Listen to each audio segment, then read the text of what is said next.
unconditional love. Mahalin po natin si BBM. Biktima po talaga siya ng kaliliman. Biktima siya.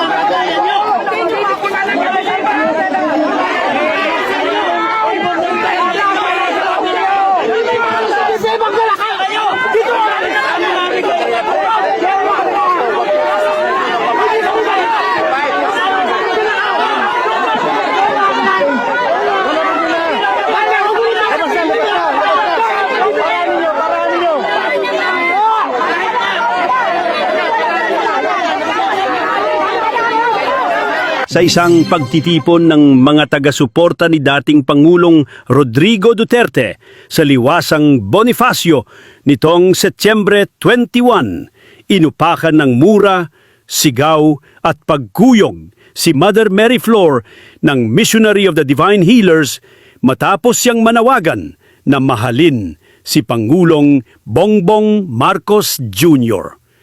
Ayon sa madre, ginamit niya lang ang kanyang karapatang magsalita at nanindigang hindi solusyon ang galit sa anumang isyu.